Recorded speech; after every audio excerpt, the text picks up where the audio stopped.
എങ്ങനെയുണ്ട് പടം? കുഴപ്പമില്ല, നല്ലതാണോ? ത്രില്ലിംഗ് ആണോ പടം? കാരണം ബാക്കിയുള്ള സിനിമ അപേക്ഷിച്ച് മെച്ചപ്പെട്ട സിനിമ, ഒരു സസ്പെൻസ് നിലനിർത്തി പോകുന്നു. കുറച്ച് ലോജിക്ക് പ്രശ്നങ്ങളൊക്കെ ഉണ്ട്, എന്നിരുന്നാലും കണ്ടിരിക്കാവുന്ന പടം. ഒരു ത്രില്ലറാണ്. ത്രില്ലിംഗ് സീറ്റ് അങ്ങനെ ത്രില്ലിംഗ്, പക്ഷേ സസ്പെൻസ് ഉണ്ട്, എന്താകും എന്നുള്ളൊരു ക്യൂരിയോസിറ്റി പടത്തിനകത്ത്. നല്ല ഡയറക്ഷൻ, നല്ല ഒരു പുതുമയുള്ള ഒരു കഥയാണ്, കണ്ടിരിക്കാനുള്ളത്. ഞാൻ കുറച്ച് ഭേദപ്പെട്ടതാണ്. വലിയ നല്ല അഭിപ്രായമൊക്കെ ഉണ്ടായിരുന്നില്ല പടത്തിന്. ട്രെയിലർ കണ്ടിട്ടാണ് വന്നത്. റൈറ്റർ ഡയറക്ടർ അത് വേണ്ടിയിട്ടാണ് വന്നത്.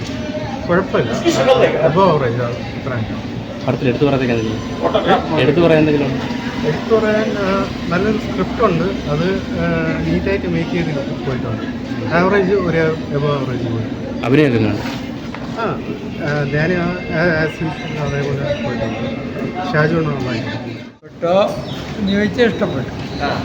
എങ്ങനെയുണ്ട്? ത്രില്ലിംഗ് ആണോ? കണ്ടിരിക്കാൻ പറ്റിയ ഒരു പടമാണോ? വേറെ ഒരു ത്രില്ലിംഗ് ആയിട്ട് എനിക്ക് തോന്നിയില്ല. ധ്യാനിന്റെ അഭിനയൊക്കെ എങ്ങനെയുണ്ടായിരുന്നു? ഞാൻ തിരക്കില്ല, കണ്ടിരിക്കാൻ മുഷിപ്പില്ല. അതേ എനിക്ക് പറയാൻ. തന്നെ പറയാം പടത്തിനെ കുറിച്ച്. പിന്നെ എന്താ പറയുക, ഒരു ക്രൈമിനെ കുറിച്ചാണ് പറയുന്നത്. ബാങ്കിൽ നടക്കുന്ന സംഭവമാണ്. നമുക്കത് ഒരു ടീച്ചർ കാണുമ്പോൾ തന്നെ അതിൻ്റെ ഒരു ഐഡിയ കിട്ടുന്നതാണ്. എല്ലാവരും നല്ല രീതിക്ക് തന്നെ അഭിനയിച്ചിട്ടുണ്ട്, ഒന്നും ബോറില്ല.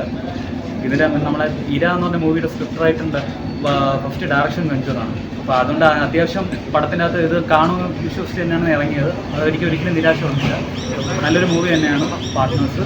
പക്ഷേ ഇത് ആൾക്കാരുടെ ഇടയിൽ അത് വർക്കൗട്ട് ആവുമോ ഇല്ലെന്നൊന്നും അറിയത്തില്ല. കാരണം ധ്യാൻ്റെ കുറേ പടങ്ങൾ ഇപ്പം ലേറ്റസ്റ്റ് ആയിട്ട് ഇറങ്ങി വരുന്നുണ്ട്. ചിലത് ക്ലിക്കാവും, ചിലത് ക്ലിക്കാവില്ല. അപ്പോൾ ആൾക്കാർ പ്രതീക്ഷ കുറവാണ് ഇങ്ങനത്തെ പടങ്ങളെല്ലാം കാണുന്നത്. പക്ഷേ ഇത് നിങ്ങൾക്ക് ധൈര്യമായിട്ട് കയറാം. 100% ഉറപ്പാണ്, നല്ലൊരു മൂവിയാണ്. തീർച്ചയായിട്ടും തിയേറ്ററിൽ വന്ന് എന്നെ കാണേണ്ട ഒരു ക്രൈം സംഭവമാണ് പടം. വർഷങ്ങൾക്ക് ശേഷം ബ്രോ തിരിച്ചു വന്നു, ഇപ്പൊ തിരിച്ചു പോയി എന്നൊക്കെ പറഞ്ഞു. അപ്പൊ അങ്ങനെ ഉള്ളതുകൊണ്ട് പുള്ളിക്കാരൻ്റെ ഇതെന്ന് പറഞ്ഞാൽ വരും പോകുന്നതാണ്. ഇപ്പം കുറച്ച് പോയിരിക്കുകയായിരുന്നു. അപ്പോൾ തിരിച്ച് പുള്ളിക്കാരൻ വീണ്ടും വന്നു. ഒരു ഗ്യാപ്പിന് ശേഷം ഒരു നല്ലൊരു മൂവി, ധ്യാൻ്റെ സൈഡിൽ നിന്ന് ഒരു നല്ലൊരു മൂവി തന്നെ എനിക്ക് പ്രത്യേകിച്ച് എടുത്തു പറയുന്ന ഒരു പടമാണ് പാർട്ട്നേഴ്സ്. എനിക്കൊരു ബോറൊന്നും തോന്നിയിട്ടില്ല, ലാഗും തോന്നിയിട്ടില്ല. ആ ഒരു മൂഡിൽ തന്നെ നമുക്ക് ഇരുന്ന് കാണാൻ പറ്റിയ ഒരു നല്ല പടം തന്നെയാണ്. ഇനിയിപ്പം വലിയ പടങ്ങളൊക്കെ ഒരുപാട് വരുന്നുണ്ട്, റിലീസ് ചെയ്യുന്നുണ്ട്. അപ്പോഴത്തേക്ക് ഈ ഒരു ചെറിയ പടം മുങ്ങിപ്പോകരുതെന്നാണ് എൻ്റെ ഒരു അഭിപ്രായം. എല്ലാവരും തീർച്ചയായിട്ടും തിയേറ്ററിൽ വന്ന് കണ്ട് എക്സ്പീരിയൻസ് ചെയ്യേണ്ട ഒരു മൂവി തന്നെയാണ് പാർട്ട്നേഴ്സ്.